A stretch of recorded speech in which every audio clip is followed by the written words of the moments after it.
Wait Oy, ano yan? cash in nga ako. Cash in? Gagi, mahulog pa. Ay, oo nga. Bakit ang dami mong dala? Tingnan ko nga, tas mo nga yung plastic. Oh, may buns na malaki, may pagong, may pansit canton pa, may palama. Ba't saan mo binili yan? Doon, te. Saan? Sabi sa akin ni mama, huwag daw ako bibili sa inyo eh. Dito, wag daw bibili? Oo, te. Bakit naman daw? Di ko alam eh. Ganon? Grabe naman yung mama mo, tapos dito magka-cash in? Eh, kaya kami dito magka-cash in kasi nga wala dun cash in. Ay, walang cash in dun sa binilan mo. Buti nga dito ko nagpa-cash in. Kung nalaman ni mama, papagilitan ako nun. Na dito ka magka-cash in? Oo, te. Grabe naman yung mama mo. Magkano to? 3,000, te. Diyan mo na lang ibawas. Sige, wait lang ah. Ang weirdo nga nung ni mama eh. Pwede siyang mama mo ah. Wait lang ah.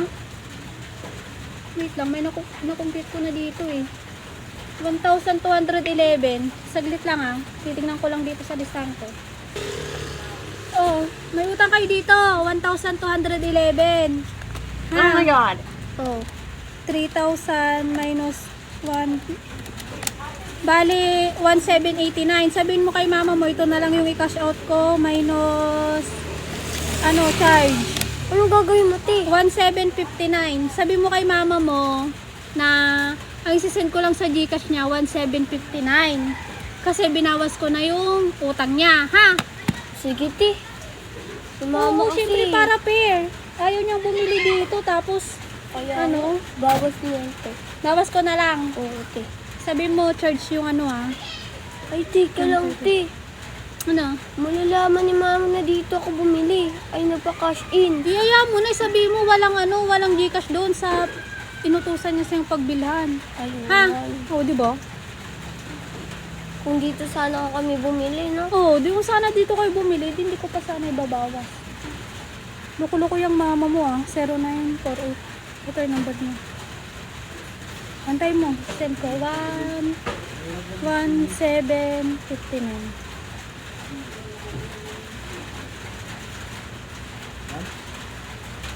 $1,759. O kaya na, te. na-send ko na. Tingnan mo. Ah, Ha?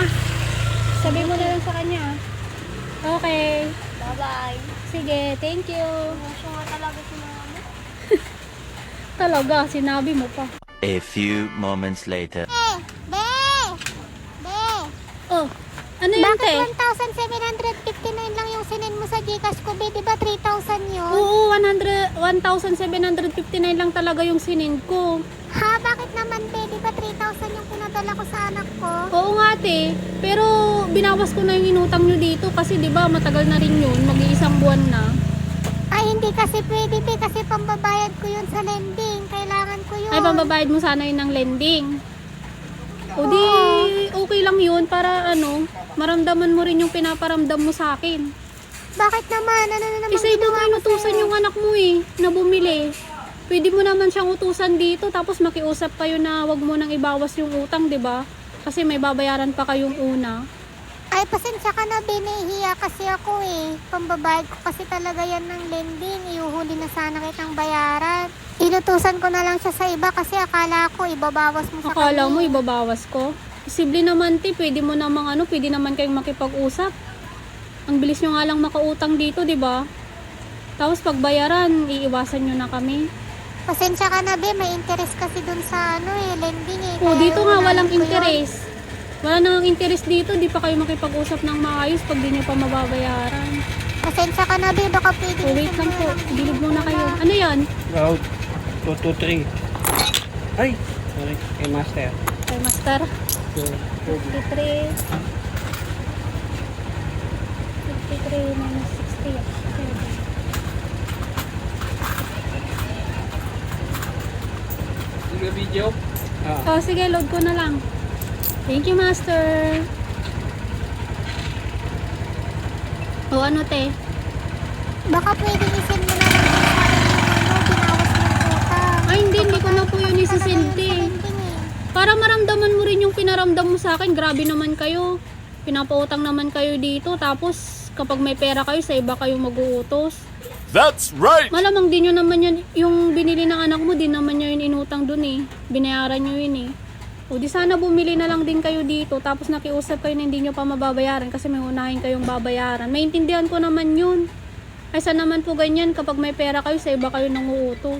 Pasensya ka na talaga, be. May interest pa naman yun. Sige na. Bigay mo na yung ano. Kung alam send mo kong may na. interest doon, okay lang naman sa akin eh. Kaya lang dapat nakikipag-usap kayo, di ba? Pasend na ako ng binawas mo, be. Ayoko te. Para alam mo, para matuto ka rin. Para sa susunod, alam mo na kung ano yung gagawin mo, hindi yung ganyan. Lagi na lang pong ganyan. Pag may pera kayo, sa iba kayo bibili. Pagpasensyahan mo na ako, be. Nahihiya lang kasi talaga ako eh. Okay lang sana eh, kung ano, nakiusap na lang kayo na hindi pa kayo makakabayad o unahin nyo muna yung lending, maintindihan ko naman yun. Pero yung parang ipinapamukha nyo po na ganyan, na pag may pera kayo sa iba kayo bibili, hindi naman po pwede yun. Pasensya ka na, be. Sa susunod alam ko na. Pero sana i-send mo muna sa akin yung ano, binawas mong utang kasi kailangan ko talaga yung pambayad sa ano eh, lending. Pasensya ka Interest na pa te, naman yun. hindi ko yun isi-send.